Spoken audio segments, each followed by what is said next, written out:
The three phases of a football game are offense, defense, and special teams, but it feels like special is in quotes most of the time. Every now and then, a punter thinks he's a real player, and this is what happens. Even if you're the best ever at your position, if it's on special teams, you probably won't make the Hall of Fame. And with the exception of the punter, kicker, and maybe long snapper, the athletes on the field likely want to play somewhere else. Coaches love to show this clip of Terrell Davis making this great tackle in his first preseason game of the Hall of Fame running back's career. But at this point, he's neither of those two things. That's where he wants to be. Special teams is just a starting point, like it is for so many. No matter how much coaches try to hype it up. On special teams, special players make special plays. That's why they put you back there. You're not talking like this to your starting linebacker. But not too long ago, records were being smashed and team stars were made on the special teams play that starts every game: the kick return. And its golden age of dominance and relevancy was something to behold. Now, when I say golden age, I'm talking about the seasons that took place between 1994 and 2010. 17 seasons altogether. There have been phenomenal returners outside of this period, but league-wide, this era was unmatched for kick returners. So how do you know if an era is a golden age? Well, I thought of 3 qualifications that, if met, should put it in discussion of such a title. This isn't an exhaustive list, but I think it gives a pretty good idea on where to at least start. Such as the era being statistically better. Does it have the numbers to back it up? In order to lead the league in kick return touchdowns for a season during the golden age, you would need, on average, 2.35 kick return TDs. This would give you a bold number on your football card or Pro Football Reference page. For the seasons that there was a Super Bowl to be played, which took place before 1994, I'll call the vintage age, and for the seasons that took place after 2010, I'll call the modern age, for fun. Outside of the golden age, there's a significant drop-off in what it would take to have the most for a regular season. Where having 2 in a year might allow you to lead the league outright in the vintage and modern ages, it wouldn't be the case in the golden one. And for you real number nerds out there, the weighted averages tell the same story. A similar tale is also told when looking at the number of times a player had at least 3 kick return TDs in a regular season. These typically represent a great returner at the height of their power. There have been 13 such seasons in the Super Bowl era, and 8 of them in the Golden Age. You might be thinking that this isn't fair because the amount of seasons in each era are different. Okay. A 3 kick return season happens about every 4.5 years, meaning if things were equal, the vintage age would tower over the other 2, while the modern and golden have very similar amounts. But this isn't what happened. Alright, maybe you don't like how I'm mixing in seasons with a different number of games. So let's just talk about one game. The big one. Super Bowls. 2 kicks have been returned for touchdowns on the game's biggest stage during the vintage era, 2 have been during the modern era, and 60% of the return TDs, despite taking up just 29% of games, were in the golden one. And just for emphasis, the only Super Bowl to have 2, something we may never see again, and the only return man to be named the game's MVP, also took place in kick returning's greatest era. Now, I've talked a lot about kick return touchdowns. They're longer, put up points, more fun. But what about just yards? Here are the top 45 kick return seasons by yardage, excluding the postseason. How many of these 45 individual seasons do you think happened in the Golden Age? I'm not just talking about the Super Bowl era either. How many of the greatest kick return seasons in the over 100-year existence of the NFL took place within a 17-season window? Do you have your number ready? Was it 44? So the numbers are impressive, but what about the players who produced them? Did their careers heavily overlap? In 1958, Ollie Matson became the first player to return 6 kicks for touchdowns, and despite playing in 12-game seasons, that career record wouldn't be broken for over 50 years. Players would match but never beat Matson, like Gale Sayers, who would have almost certainly exceeded 6 had it not been for a knee injury, and still holds the all-time qualified average for yards per kick return. And rounding out this devilish trio is Travis Williams, who achieved the mark on the back of the greatest kick return season of all time. In 1967, he performed the ultra-rare feat of returning 4 kicks for touchdowns while maintaining a record return average of over 41 yards. When you consider that kickers weren't as strong, that meant Travis Williams gave the Lombardi-led Packers offense practically midfield every time he returned a kick. Yeah, not surprised. So the line in the sand was set, and for decades, not moved, until one guy came and smashed through it, like he did a lot of things. Josh Cribbs.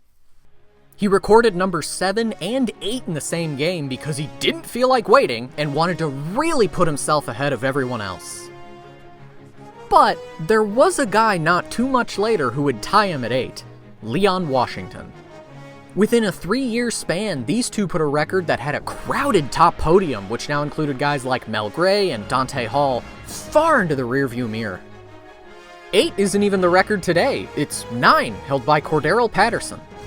Patterson didn't play during the Golden Age, but not bringing up Patterson when talking about returning kicks feels a bit illegal. And the cool thing about this group is that they all still hold records to this day. Patterson has the longest one, is the first ever to 9, and the all-time leader. Leon Washington is the only player in NFL history to have multiple seasons with 3 or more kick return TDs. He's also the only player to have at least 3 for multiple franchises, having his career total split down the middle with the Jets and Seahawks. And Josh Cribbs was the first to 7 and 8, and because all 8 of those were with the Browns, he holds the record for most kick return TDs with a singular franchise. Number 3. If you took a solid player from the Golden Age and placed them somewhere else in time, they would be a great of that era.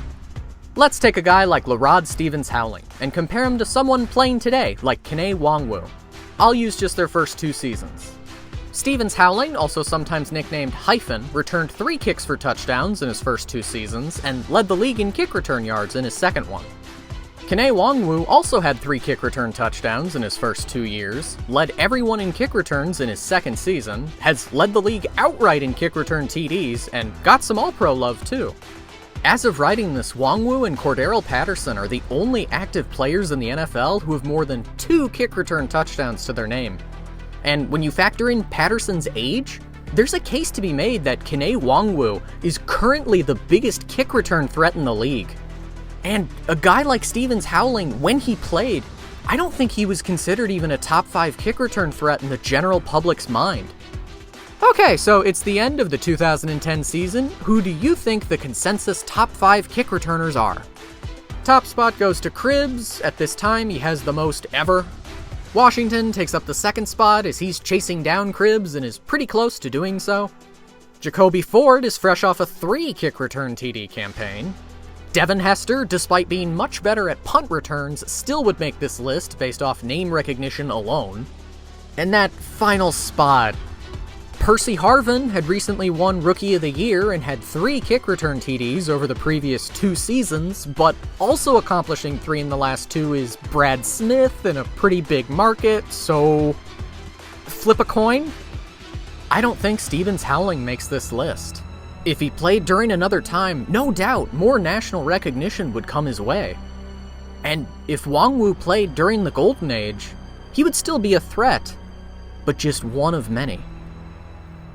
So what ended the Golden Age? Very simply, 5 yards. In 2011, the kickoff line was moved from the 30 to the 35. This made touchbacks, or plays when a kickoff does not include a return, more than double overnight. The rule change, along with a few others, was made in the name of player safety, as the kickoff, in its form, was the most dangerous play routinely ran. It kinda sucks because not every team experienced the Golden Age the same. The Tampa Bay Buccaneers have played about 50 seasons and have returned 4 total kicks the other way. I'm going to say a sentence that I don't think gets to be said unironically a lot. The New York Jets were really good at this. You don't even need to include the entire Golden Age. In just its last 9 seasons, the Jets returned 14 kicks for touchdowns. Having a guy like Leon Washington helped, but what makes this more impressive is that the Jets had 6 different returners contribute to that number. It didn't matter who they put back there, they were going to excel. Back to the Buccaneers, their all-time franchise leader in kick return TDs outright is Michael Spurlock with 2. The Jets had 4 different players meet or exceed this amount in just 1 season.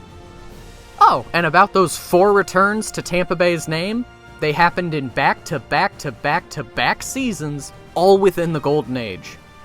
There weren't any before, and they haven't had any since. It's really hard to find a returner who lasts long, especially nowadays. You stop getting kicked to if you're good at it, and in some cases just taken off special teams altogether. Sometimes a player just becomes too valuable elsewhere. Who knew that being fast and elusive translated well to other positions? But it hasn't been all doom and gloom after the kickoff line was changed. Of the 9 longest kick returns, 8 of them have happened in the modern age. In the first game with the new kickoff rules, rookie Randall Cobb gets helped up and spun around to score on one of my favorite kick return TDs. The following season's Super Bowl had the longest play in the big game's history thanks to Jacoby Jones going the distance. And just a few months later, the man who would eventually stand above them all was drafted.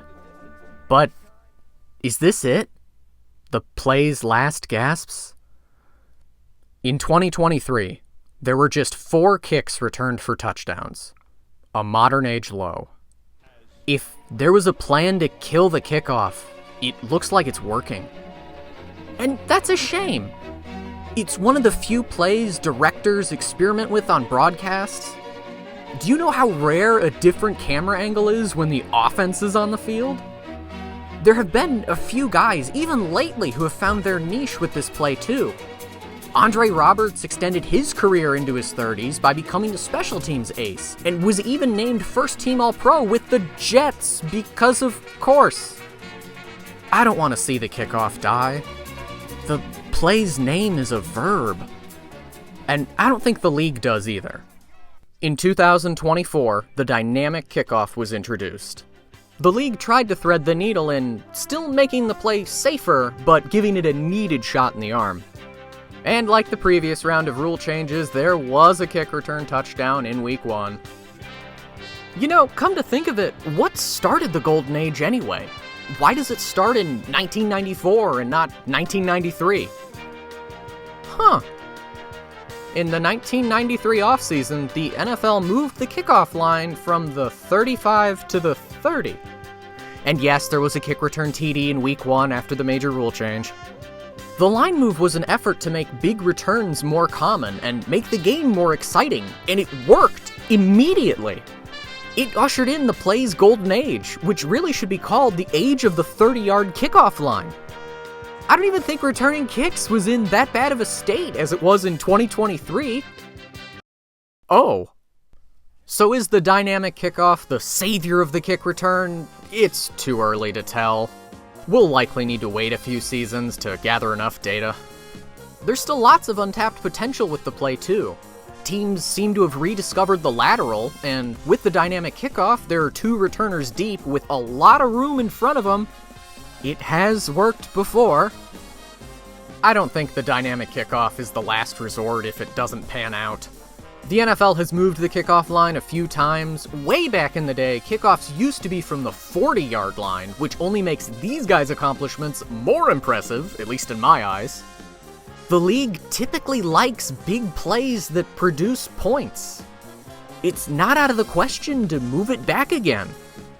And the other rule changes, like the banned wedge block, no running starts, and the blocker's starting positions would likely continue. But I'm getting way ahead of myself. This might be a new age. I guess I just yearn for the time, not too long ago, when kick returns made more players stars.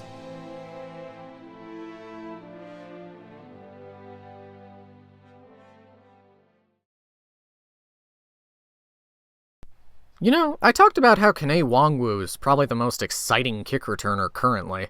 I wonder what team he plays for nowadays. Are you kidding me?